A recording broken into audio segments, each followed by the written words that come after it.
Hello everyone, అందరూ ఎలా ఉన్నారు? ఏం చేస్తున్నారండి? ఇక్కడ ఏంటి రైలు పట్టాలు చూపిస్తున్నాను అనుకుంటున్నారా? రీసెంట్గా కృష్ణాష్టమికి అయితే మా చిన్నమావయ్య గారు వాళ్ళ ఇంటికి వెళ్ళాము. వారైతే పాలకొల్లులో ఉంటారు. ముందుగా వాళ్ళకి రావడం లేదు అని చెప్పి ఈ విధంగా సర్ప్రైజ్గా వెళ్ళాము. ఇక్కడైతే రియల్ వాయిసే పెట్టాలనుకున్నాను, కాకపోతే వాయిస్ చాలా ఎక్కువగా వచ్చేసింది. అది నాకే నచ్చలేదు. అందుకోసం అది మ్యూట్ చేసేసి ఇక్కడైతే వాయిస్ చెప్తున్నాను. అక్కడ అత్తయ్య అంటున్నారు, నువ్వు వస్తావని ఎక్స్పెక్ట్ చేస్తున్నాను, నేను సర్ప్రైజ్ ఇస్తావు అని. ఈ విధంగా వాళ్ళకి సర్ప్రైజ్ ఇచ్చేసి చక్కగా ఫ్రెష్ అయిపోయి టిఫిన్లు అయితే చేసేసి ఇక్కడ కృష్ణాష్టమి డెకరేషన్స్ కోసం అయితే పనులు అయితే స్టార్ట్ చేసేసాము. ఈ టబ్ ఉంది కదా, మన వాటర్ టబ్స్ ఉంటాయి కదా, అందులో చిన్న టబ్ అయితే తీసుకున్నాము. ఇందులో నీళ్లు వేసి కృష్ణుని పెట్టి చుట్టూ తులసి మొక్కలు పెట్టాలి అనేటువంటి ఒక ప్లాన్ డెకరేషన్కి. సరే బ్లాక్ టబ్ ఏం పెడతాంలే అని చెప్పానని ఇంట్లో పెయింటింగ్ బాక్స్ ఉంది అంటే ఇక్కడైతే నేను టబ్కి ముందు వెనకాల చక్కగా పెయింటింగ్ వేసేస్తున్నానండి. చూసారు కదా, ఈ విధంగా పెయింట్ చేసేసి ఒక 1 అవర్ పక్కన పెట్టేస్తే ఆరిపోతుంది. అప్పుడు చక్కగా మనం అయితే డెకరేషన్ చేసుకోవచ్చు. మా చిన్నమావయ్య గారు వాళ్ళు గత 14 ఏళ్ళగా కృష్ణాష్టమి అయితే సెలబ్రేట్ చేస్తున్నారు. నిజంగా నమ్మరండి, నేను ఇదే వెళ్ళడం ఫస్ట్ ఇయర్. ఇన్ని ఇయర్స్ వెళ్ళాలనుకున్నా ఎప్పుడు వీలు పడలేదు. అంగరంగ వైభవంగా ఒక పెద్ద పండగలా చేశారు. నేనైతే చాలా సంతోషంగా ఫీల్ అయ్యాను. ఎంత బాగా చేశారంటే నా 2 కళ్ళు సరిపోలేదు చూడడానికి. అంత బాగా జరిపించుకున్నాడు ఆ కన్నయ్య కూడా. ఇక్కడ చూస్తున్నారు కదండి, కడియం నుంచి అయితే పువ్వులు తీసుకొచ్చారట ముందు రోజే. మొత్తం ఇప్పుడు ఇవన్నీ చక్కగా మేము గుచ్చేసి డెకరేషన్ అనేటువంటిది స్టార్ట్ చేయాలి.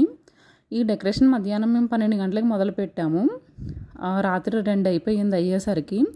అంటే మధ్యలో భోజనాలు చేయడము, మళ్ళీ నెక్స్ట్ డేకి వంటలకి అది ప్రిపరేషన్లు అవి చూసుకోవడము.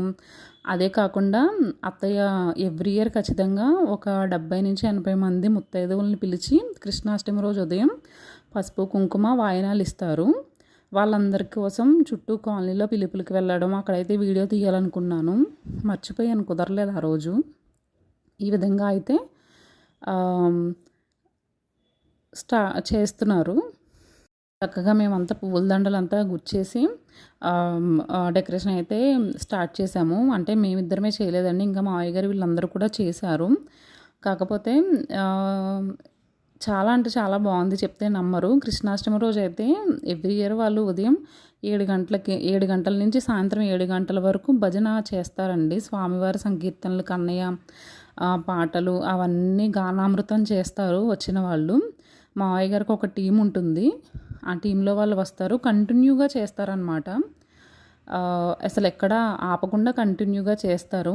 ఒకవేళ వాళ్ళ భోజనాలకు అది వెళ్ళాలన్నా వాళ్ళ ప్లేస్లో ఇంకొకరు ఉండి వాళ్ళు పాడుతూ ఉంటారు. ఆ విధంగా అయితే చేస్తారు. ఇక్కడ చూసారు కదా, నైట్ 2 o'clockకి తీసిన వీడియో ఇది. ఈ విధంగా అయితే డెకరేషన్ అంతా కంప్లీట్ చేసేసుకున్నాము. కృష్ణాష్టమి రోజు చూసారు కదా, టబ్బు ఇక్కడ మొక్కలు బాటిల్లో వేసి అత్తయ్య పసుపు పెయింటింగ్ అది వేసి నామాలు అయితే పెట్టారనమాట.